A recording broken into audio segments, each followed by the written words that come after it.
June 1940. Stand on the white cliffs of Dover and look across the water. What you're seeing isn't the English Channel. It's the final frontier of a conquered continent. Just 20 miles away, the swastika flies over France. Belgium, Holland, Denmark, Norway, Poland. They have all fallen. The German war machine, the seemingly unstoppable Wehrmacht, has crushed an entire continent in a matter of months. And now it stands poised, gathering its strength, a dagger pointed directly at the throat of Great Britain. Britain is alone, utterly, terrifyingly alone. The question hanging in the smoky air of every London pub, in the hushed corridors of Whitehall, is not if the invasion will come, but when. The entire might of the Third Reich is preparing for the final knockout blow. But to deliver it, they first have to cross that sliver of water. And to do that, they must first achieve one single, absolute objective. They must destroy the Royal Air Force. The German plan had a typically epic, almost mythological name: Operation Sea Lion, Unternehmen Seelöwe. On paper, it was brutally simple. A vast armada of over 2,000 commandeered barges and transport ships would ferry 160,000 German soldiers across the Channel to the beaches of Kent and Sussex. Panzers would roll through English villages, and the jackboot would march on London.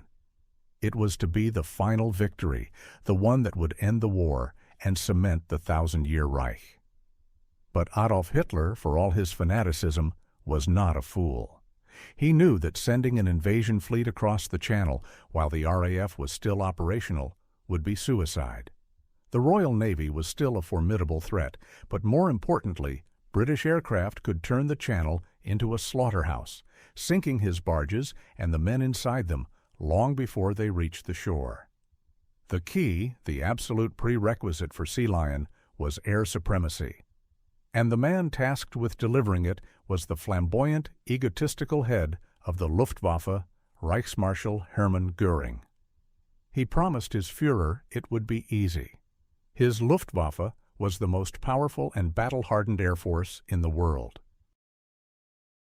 They had swept aside the Polish, French, and Dutch air forces with contemptuous ease.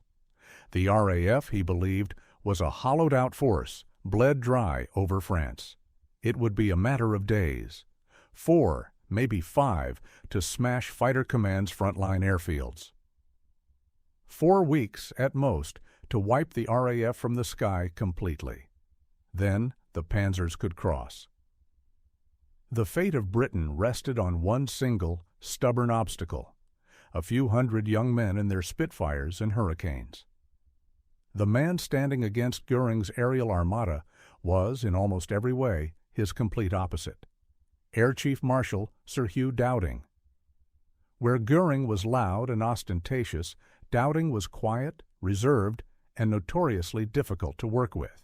His subordinates nicknamed him Stuffy. But what Dowding lacked in charisma, he made up for with a cold, clear engineering genius. For years, he had been building a weapon that was invisible, revolutionary, and the first of its kind in the world: a fully integrated air defense system. It was a complex web, a national nervous system designed for one purpose: to detect and destroy incoming bombers. Along the coast, a chain of giant radio towers, known as Chain Home, could detect enemy aircraft forming up over France. Inland, thousands of volunteers in the Observer Corps used binoculars and simple instruments to track their course.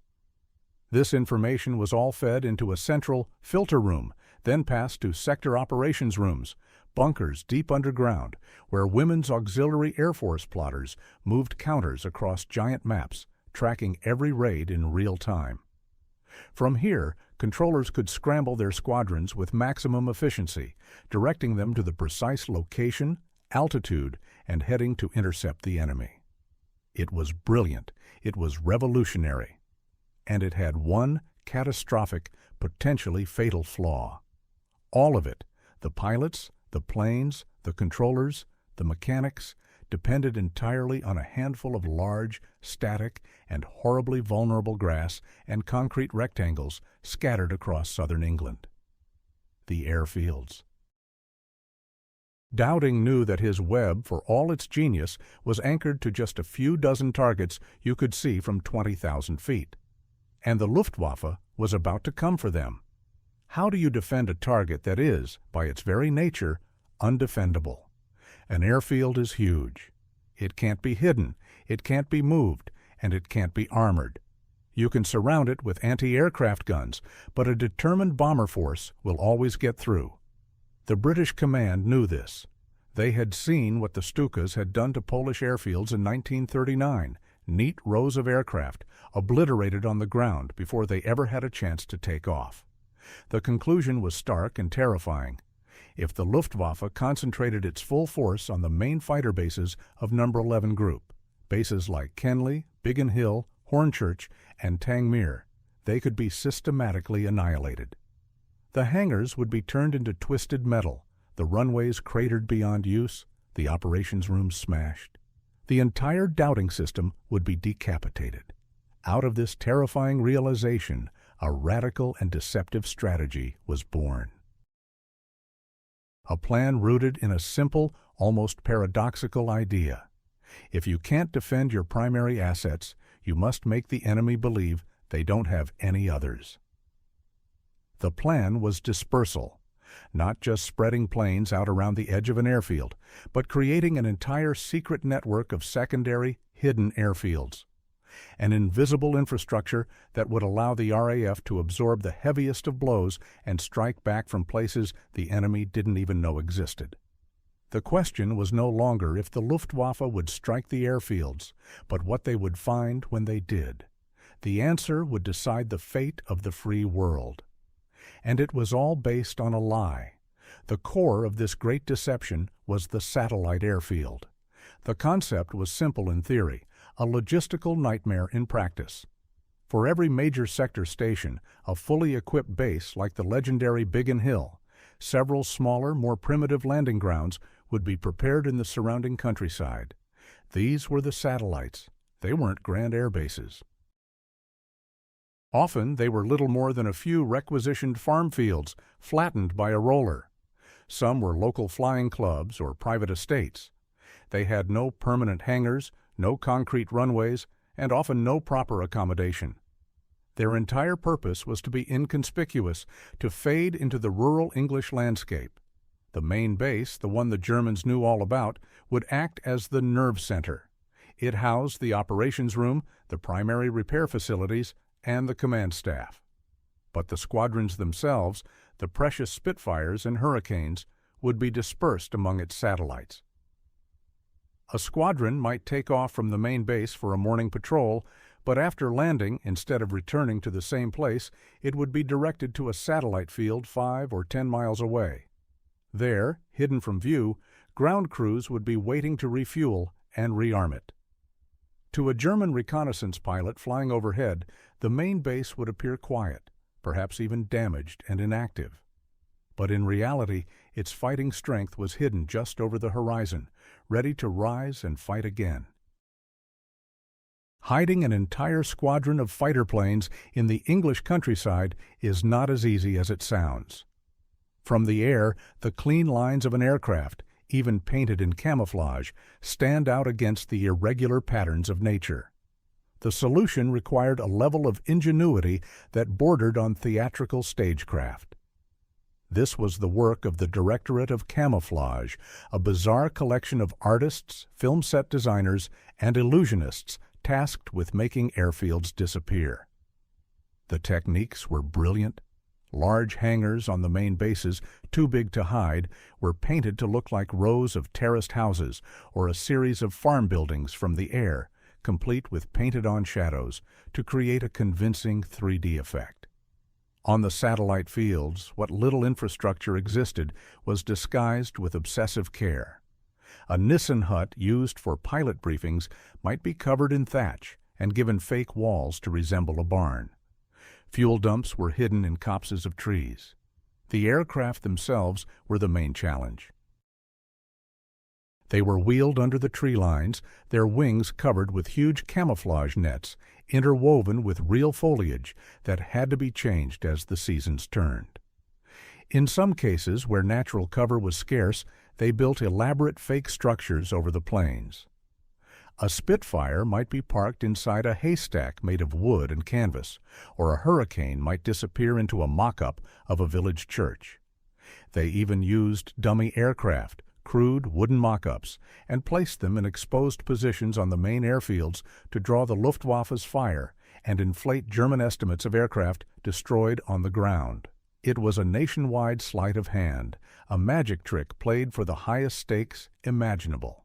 For the ground crews, this strategy of dispersal was a living nightmare. On a main base, a mechanic had everything he needed: proper workshops, pneumatic tools, hydraulic lifts, spare parts, and electric light. On a satellite field, he had a muddy field, a canvas tool roll, and whatever he could carry in a truck. Keeping a squadron of high-performance fighters operational under these conditions was a triumph of improvisation and sheer bloody-mindedness. Fuel was often brought in 50-gallon drums and hand-pumped into the aircraft. Armorers had to load hundreds of rounds of 303 ammunition into the wings by hand, often in the pouring rain. Engine changes, a complex job requiring a crane, had to be done using makeshift hoists slung over the branch of a sturdy oak tree. These men worked around the clock. When a squadron returned from combat, riddled with holes, the crews would descend on the planes, working by the light of hurricane lamps or the moon to patch them up, replace shattered canopies, and get them ready for the next scramble. They were constantly on the move, ferrying ammunition, spare parts, oxygen bottles, and food between the main base and the various satellite fields, turning the quiet country lanes of Kent and Sussex into a 24-hour military supply chain.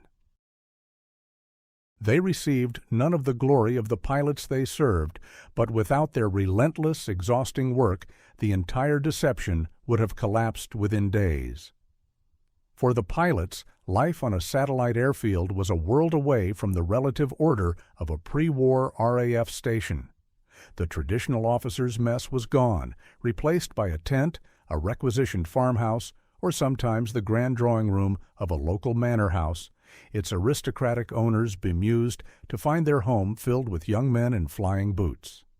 One squadron famously used a chicken coop as their makeshift headquarters. The formal separation of officers and enlisted men often blurred in the face of constant action and primitive conditions. Pilots and their ground crews lived side by side, sharing the same food, the same anxieties, and the same grim humor. There was an almost surreal contrast between the idyllic, peaceful surroundings and the brutal reality of their job. One minute, a pilot might be sitting under an apple tree, reading a book. The next, a flare would go up, a phone would ring in the back of a truck, and he'd be sprinting towards his Spitfire, pulling on his helmet as he ran. 15 minutes later, he'd be at 20,000 feet, locked in a life-or-death struggle with a Messerschmitt 109. If he was lucky, he'd be back in that same orchard an hour later, the adrenaline still coursing through his veins, trying to process the fact that he had just seen a friend's plane go down in flames. This strange, gypsy-like existence forged an incredible bond within the squadrons, a fierce loyalty born from shared danger and a sense that they were all that stood between Hitler and their homes. August 13, 1940. Hermann Göring unleashes the full force of the Luftwaffe. He calls it Adlertag, Eagle Day. This is the beginning of the end for the RAF, the start of the Great Annihilation. Waves of Dornier and Heinkel bombers, escorted by hundreds of Messerschmitt fighters, roar across the Channel. Their targets are the key RAF sector stations in southern England. The German intelligence officer in charge of targeting, Colonel Joseph Beppo Schmid, has provided a list of the most critical airfields, radar stations, and command centers. The German pilots fly with absolute confidence. Their maps are precise. They know where the hangars are, where the fuel dumps are, where the operations rooms are located. On the ground, the British system creaks into life. Radar stations pick up the huge German formations. Plotters in the underground ops rooms scramble to keep up. The call goes out. Scramble! Scramble! Scramble! From airfields like Kenley, Tangmere, and Manston, Hurricanes and Spitfires claw their way into the sky to meet the onslaught. The bombs begin to fall. Hangars are hit and erupt in flames. Runways are cratered. Buildings collapse into rubble. To the German bomber crews looking down, it looks like total devastation. Mission accomplished. They turn for home, convinced they have just landed a crippling blow. The confidence of the Luftwaffe pilots was based on the intelligence reports of Colonel Schmid. And those reports were dangerously, fatally flawed. German intelligence on the RAF was a cocktail of overconfidence, poor analysis, and a fundamental misunderstanding of the doubting system. Their reconnaissance flights photographed the major airfields, meticulously counting the aircraft they saw on the ground. They saw the destruction wrought by their bombers and marked bases like Manston or Lympne as destroyed or non-operational. What they didn't see, what they completely missed, was the invisible network of satellite fields. They would photograph a cratered runway at Biggin Hill, unaware that its squadrons were operating perfectly from a nearby field called Gravesend. They would count the burning wooden dummy aircraft as genuine kills. They were fixated on destroying the physical infrastructure of the known bases, blind to the fact that the RAF's real strength was fluid and dispersed. Schmid's maps were a picture of the past. He was fighting a static war against a fixed enemy, while the RAF was fighting a mobile war of deception. Every intelligence report that landed on Göring's desk confirmed his own biases. The RAF was bleeding, it was breaking, it was on its last legs. The Germans were effectively bombing phantoms, punching at shadows, while the real strength of fighter command remained hidden in plain sight. The effect of this deception on the Germans was profound and deeply demoralizing. Imagine you are a young pilot in a Heinkel bomber. You've just flown through a storm of anti-aircraft fire and swarms of Spitfires to drop your bombs on RAF Kenley. You saw the hangars explode. You saw the fires. Your reconnaissance photos from later that day confirm it. The base is a wreck. The official report from command declares it inoperational. The next day, you are sent to attack a different target, and on your way, your formation is ambushed by 2 full squadrons of Hurricanes. Their spinners are painted with the markings of RAF Kenley. How is this possible? We destroyed them yesterday. This scenario played out day after day. Luftwaffe crews would attack a base, report it destroyed, and then be attacked by fighters from that very same base hours later. It was like fighting a hydra, a mythical beast that grew 2 new heads for every one that was cut off. The British seemed to have an endless magical supply of fighters. They were like ghosts, rising from their own ashes. This phoenix effect was a psychological masterstroke. It shattered German confidence and sowed the seeds of doubt in their own intelligence and leadership. They were winning every battle on their maps, but losing the war in the sky. Back in his opulent headquarters, Hermann Göring was receiving a steady stream of triumphant reports. His pilots were claiming fantastic numbers of British aircraft shot down and destroyed on the ground. On August 13th, Adlertag, Luftwaffe pilots claimed to have destroyed 84 RAF fighters. The actual number was 13. On August 15th, they claimed over 100. The real figure was 34. This wasn't necessarily deliberate lying by the pilots. In the chaos of a dogfight, it's easy to misjudge, to see a smoking plane and assume it crashed when it actually made it home. But at the command level, these inflated claims were accepted as fact.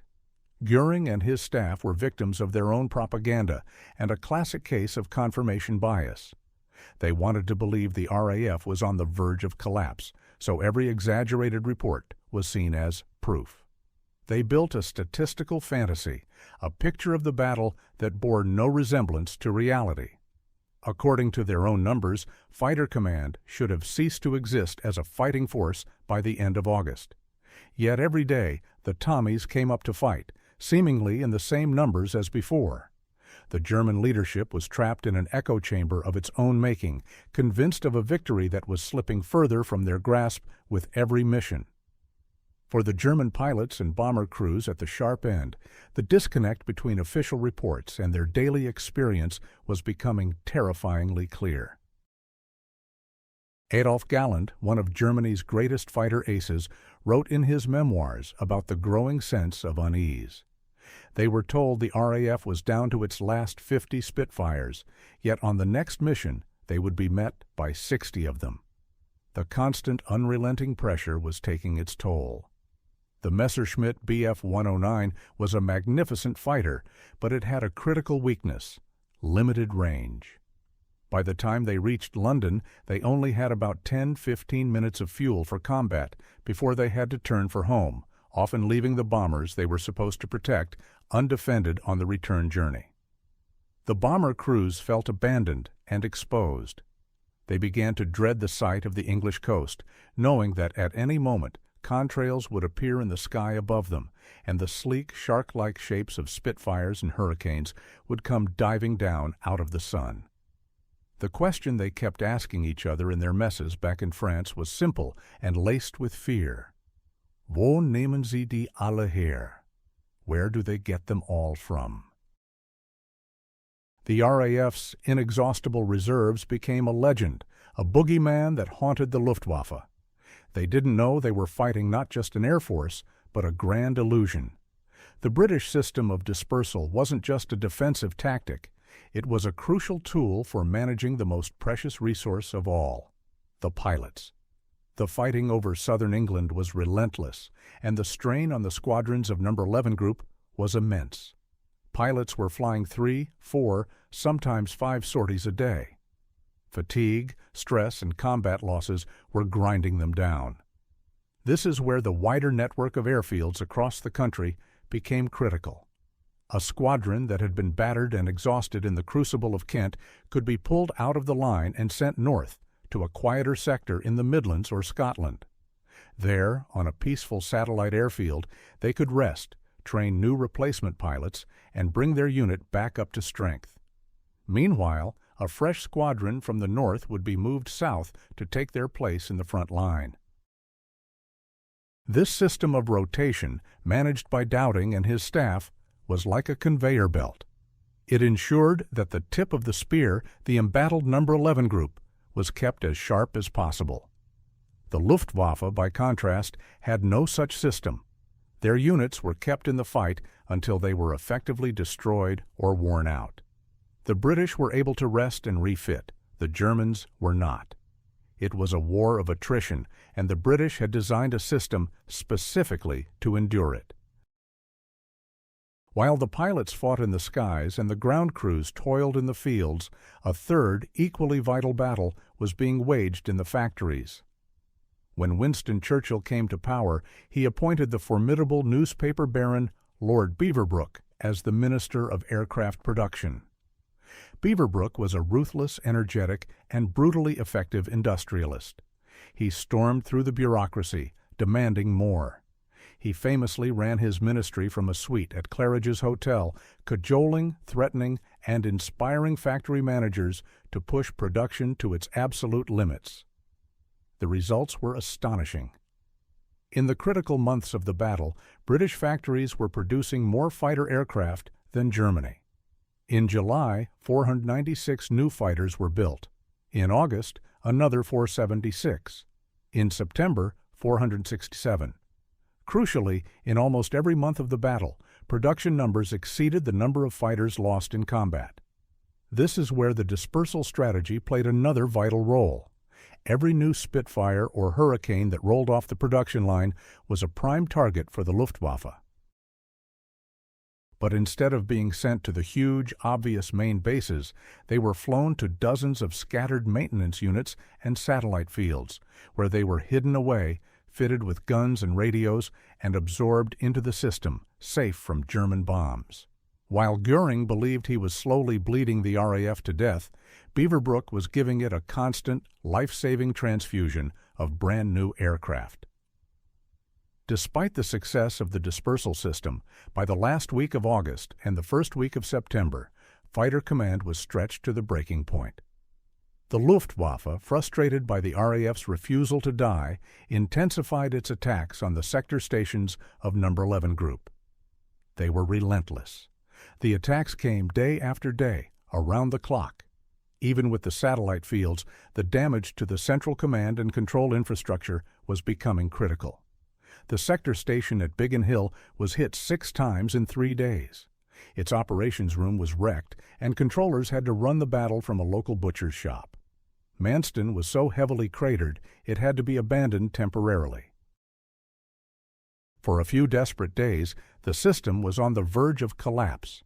The phone lines connecting the controllers to the squadrons were being cut by bombs faster than they could be repaired. The flow of information, the lifeblood of the doubting system, was slowing to a trickle. Ground crews were exhausted, pilot losses were mounting, and for the first time, doubting began to seriously doubt if they could hold on. This was the crisis point. If Göring had maintained this intense pressure on the airfields for another week, another 10 days, the system might have broken. But he was about to make the single greatest strategic blunder of the campaign. The catalyst for the change was small, almost accidental. On the night of August 24th, a handful of German bombers, having lost their way, dropped their bombs on central London. It was against Hitler's direct orders, which forbade attacks on the capital. Churchill, seizing the opportunity, immediately ordered a retaliatory raid on Berlin. The raid did little physical damage, but the psychological impact on Hitler and Göring was immense. The idea that British bombers could strike the heart of the Reich was an intolerable insult. In a furious, vengeful speech, Hitler screamed that for every bomb dropped on a German city, he would drop 100 on theirs. On September 7th, Göring, frustrated with the slow progress of destroying the RAF and eager to appease his Führer, ordered the Luftwaffe to shift its main focus. The new primary target was no longer the airfields. It was London. He believed Fighter Command was broken anyway, a spent force. Now he would break the will of the British people. It was a decision born of anger, arrogance, and a complete misreading of the situation. And it was the mistake that saved Fighter Command. For the exhausted pilots and ground crews of No. 11 Group, the shift in German strategy felt like a miracle. Suddenly, the relentless daily pounding of their bases stopped.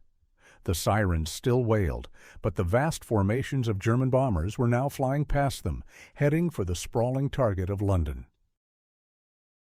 This gave Fighter Command the one thing it needed more than anything else: a breather. A precious, desperately needed respite. In the relative quiet, repair crews worked frantically. Engineers were rushed in to fix the damaged operations rooms. Post office workers, true unsung heroes of the battle, worked day and night, often under fire, to repair the thousands of miles of telephone cables that connected the system. The cratered runways were filled in. The whole infrastructure, which had been on the verge of snapping, was given time to heal. The satellite airfields continued their crucial role, but now the main bases could be brought back to full operational strength. By shifting his aim, Göring had taken his hands from his opponent's throat just as they were beginning to suffocate. He had allowed them to get their second wind, just in time for the decisive final round. Sunday, September 15th, 1940. This day would go down in history as the climax of the battle. The Luftwaffe launched its largest, most concentrated daylight raid yet, a massive two-wave attack on London involving over 1,500 aircraft. Göring believed he was sending his bombers against the tattered remnants of the RAF. He expected to finally sweep them from the sky. What he didn't know was that in the week since the attacks had shifted to London, Fighter Command had recovered. It was back at full strength. As the German formations crossed the coast, the plotters in the underground operations rooms saw the map tables light up like never before. Every single squadron that could fly was scrambled, not just from number 11 group, but also from the neighboring number 12 and number 10 groups. For the first time, the Luftwaffe was met not by small piecemeal formations, but by a vast, coordinated wall of British fighters. The famous Big Wings, advocated by Maverick Commander Trafford Lee Mallory, formations of 5 or more squadrons, slammed into the German bombers. The sky over London and the southeast became a vast, chaotic battlefield of twisting, diving aircraft. For the German crews, it was a terrifying shock. The RAF wasn't dead. It was stronger and more numerous than ever. The shock waves from September 15th reached the very highest levels of the German High Command. The official combat reports were grim reading. The Luftwaffe had lost nearly 60 aircraft, a staggering number for a single day's operation, for very few British losses. More importantly, the bomber crews returned with terrifying stories. They hadn't just been intercepted, they had been overwhelmed. The sky, they said, was full of Spitfires. It was the final undeniable proof that their intelligence was wrong. Completely, catastrophically wrong. The RAF was not broken. It had not been worn down. All the reports from Colonel Schmid, all of Göring's confident assurances to Hitler, had been built on a foundation of fantasy. The dispersal strategy, the dummy planes, the satellite fields, the Great Deception had worked perfectly. The Germans had spent a month bombing the wrong targets, counting illusory victories and punching at shadows. Now, facing the undeniable reality of their losses, the cold truth began to sink in. They had failed to gain air supremacy. They had failed to destroy fighter command. 2 days later, on September 17, 1940, a secret directive was issued from Hitler's headquarters. "The enemy's air force is by no means defeated," it read. "The prerequisite for Operation Sea Lion is therefore not yet fulfilled." The invasion, it stated, was to be postponed until further notice. That notice would never come. While the night bombing of London and other cities, the Blitz, would continue for months, the daylight battle for air supremacy was over. The invasion was off. The barges that had been gathered in the French Channel ports, the visible symbol of the invasion threat, were quietly dispersed. Hitler's attention began to turn eastward, towards his long-held ambition of conquering the Soviet Union. He had tried to knock Britain out of the war with a single massive blow, and he had failed. The moat of the English Channel would not be crossed. The island fortress held. And it held because a few thousand airmen, supported by a brilliant system of deception, had refused to be beaten. When the dust settled, the statistics of the deception were staggering. The Luftwaffe had consistently overestimated RAF losses by a factor of 3 or 4. They believed they were winning the war of attrition, when in reality they were losing it. Thanks to Lord Beaverbrook's production miracle and the protection afforded by the dispersal system, the number of operational fighters available to Dowding in September was actually higher than it had been in July, at the start of the battle. The Germans, meanwhile, had suffered irreplaceable losses in both aircraft and, crucially, experienced aircrew. The RAF had bent, but it had never broken. The strategy of presenting the illusion of a fragile, centralized force while actually operating as a resilient, dispersed network was the decisive factor. The Germans had played chess against an opponent whose most powerful pieces were hidden from view.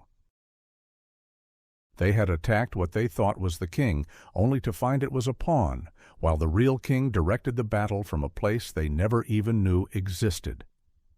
The lessons learned in the skies over Britain in 1940 echoed for decades and fundamentally changed military doctrine. The principle of aircraft dispersal became a cornerstone of air power strategy for nations across the world during the Cold War. If you look at satellite images of modern air bases, you will see the legacy of Britain's 1940 deception. You see hardened aircraft shelters, blasted into rock or buried under earth, each designed to protect a single aircraft. You see air forces like those of Sweden and Switzerland designing their systems to operate from reinforced sections of public highways, turning the entire country into a potential airfield. The idea of concentrating your expensive, vital air assets on a few large, vulnerable bases was proven to be a fatal weakness. The RAF's desperate improvisation, hiding Spitfires under trees and in fake barns, grew into a sophisticated science of survivability. Every modern air force that plans for a major conflict owes a debt to the quiet genius of Dowding and the frantic camouflaged work of those who built his invisible air force. In the grand narrative of the Battle of Britain, we rightly celebrate the pilots. The few, in Churchill's immortal words. We picture the dashing young men in their flying gear, scrambling to their Spitfires. But the victory belonged equally to another, much larger group of forgotten heroes. The thousands of ground crew, the WAF plotters, the radar operators, the telephone engineers, and the civilian construction workers. They were the ones who worked 36-hour shifts to fill in bomb craters. They were the ones who rearmed and refueled aircraft in the dark with freezing hands. They were the ones in the underground bunkers who, with calm professionalism, moved wooden blocks across a map while bombs rained down on the fields above them. They were the ones who kept the invisible army functioning. The pilots were the tip of the spear, but these men and women were the shaft, providing the strength and resilience that made the victory possible. Their contribution is not as glamorous, but without it, there would have been no one left to fly. Narrator. The Battle of Britain was not won simply by courage, nor by the elegant elliptical wing of the Spitfire. It was won by intellect. It was a victory of strategy over brute force, of deception over flawed intelligence. By creating an illusion, the illusion of weakness, of finite resources, of predictable targets, the Royal Air Force lured the world's most powerful air force into a fatal trap. They encouraged the Luftwaffe to attack phantoms, to waste its strength on shattering empty shells, while the true heart of fighter command beat on, hidden in the quiet fields and forests of the English countryside. It was a victory forged in the minds of planners like Dowding, executed by the tireless hands of the ground crews, and sealed by the bravery of the pilots. They didn't just outfight the enemy, they outthought them. And in doing so, they ensured that the lone beacon of freedom in a dark-shrouded Europe would not be extinguished.